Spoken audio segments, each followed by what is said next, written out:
Welcome to Accounting for Individual Income Taxes. I'm Stacy Hendricks. In this section, we'll explore the biblical foundations of taxation and how Christian principles inform our understanding of financial responsibility. Taxation is often seen as purely secular or technical, but for the Christian professional, it's an opportunity to live out values like obedience, honesty, and stewardship. In this section, we'll examine key scriptures, reflect on historical examples, and discuss how to integrate biblical ethics into our study and practice of taxation. From a Christian perspective, Romans 13:1-5 teaches that all authority comes from God, and those who govern do so by divine appointment. Therefore, submitting to government, including through taxation, is not merely a civic responsibility, but a biblical mandate. Taxation supports the God-ordained role of government in maintaining justice, social order, and the common good. Romans 13:6-7 reinforces this, stating, "For because of this you also pay taxes, for they are God's ministers, attending continually to this very thing. Render therefore to all their due, taxes to whom taxes are due." Paul makes it clear to the early church that compliance with tax laws is part of living faithfully under God's design. So as Christians, we should not evade taxes, but understand them as a means of contributing to social welfare. And as Christian professionals, we are called to serve our clients with excellence, offering them all ethical and lawful options while encouraging honesty, compliance, and financial stewardship. When done with a right heart, paying taxes actually becomes an act of worship and a reflection of godly integrity. So let's take a look at how taxes were handled in biblical times. In Exodus 30:11-16, God commanded the Israelites to pay a census tax to support the tabernacle. This shows that taxes were used to fund worship and community life. In Matthew 22, Jesus asked whether it is lawful to pay taxes to Caesar. His response was, "Render to Caesar the things that are Caesar's, and to God the things that are God's." It's important to note that he didn't dismiss the tax obligation even under a pagan ruler. He affirmed both both earthly and spiritual responsibilities. In Nehemiah 10:32-33, we see a temple tax collected for worship and maintenance of the sanctuary. So these examples show that taxes can be God-honoring when used rightly and paid faithfully. They also reveal that believers throughout Scripture participated in systems of taxation. This makes this not just a civic issue, but a constant or consistent theme in the life of faith. From the perspective of a Christian worldview, as future tax professionals, how should we recognize the study of taxation? First, we must recognize tax issues and transactions that arise in everyday life: wages, business income, deductions, capital gains, etc. But we go further than just memorizing the rules and the regulations that apply. We seek to understand the purpose behind the tax laws. Who do they benefit? What behavior do they encourage or discourage? How do changes in the tax law affect different groups of people?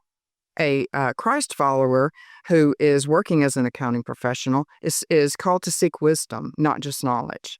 Proverbs 4:7 says that wisdom is the principal thing, therefore get wisdom. When we study tax from a position of wisdom, we're able to serve clients ethically, offer sound guidance, and help them navigate their responsibilities with both competence and character. So a Christian approach to taxation involves three key principles. Honesty, truthful reporting of income, and accurate use of deductions is non-negotiable. Stewardship, using legal tax strategies is not wrong, but our motivation should be responsible management. It should not be based on greed or avoidance of paying tax. Ethical compliance, going beyond what is legal to what is right. Sometimes the tax law permits aggressive strategies that may violate the spirit of fairness, and as believers, we are called to discern the difference. Our calling is to reflect Christ in every financial matter. This means resisting temptations to cut corners or twist the law for personal benefit. It also means helping others, our clients, employers, even our peers, to understand their tax responsibilities and help them fulfill them with integrity. Scripture speaks directly to financial integrity. Proverbs 11:1 says, "Dishonest scales are an abomination to the Lord." Proverbs 16:11 adds, "Honest weights and scales are the Lord's." These verses point to God's deep concern for economic justice and truth in business. Today, dishonest scales might look like underreporting cash income or inflating deductions or even hiding side earnings.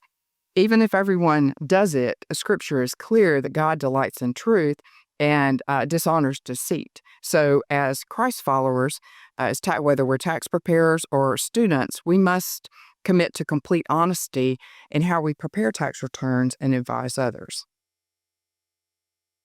Faithfulness in finances is more than just meeting obligations. It's about honoring God. Proverbs 3:9 calls us to honor the Lord with your possessions. Luke 16:10 tells us that faithfulness in small things proves our readiness for greater responsibility. And in 2 Corinthians 8:21, Paul says, we aim to do what is right, what is honorable, not only in the Lord's sight, but also in the sight of man. Taxation falls under the umbrella of this level of stewardship. So we have to ask, are we faithful with what God has given us? Do we manage our income with gratitude and responsibility? Do we keep good records and make ethical decisions with money? These practices show that we view our finances as a form of discipleship and not just dollars and cents. So, as we close this section, I want to challenge you to reflect on how do your financial decisions reflect your faith? Do your actions in tax matters, big or small, model Christ to others? Are you being formed into the kind of professional that others can trust with sensitive financial details?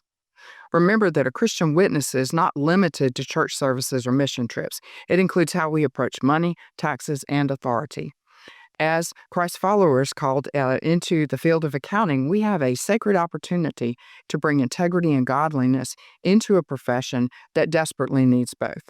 So I encourage you to be faithful stewards, not just in principle, but in practice. Thank you for your attention to this lecture, and we will see you online.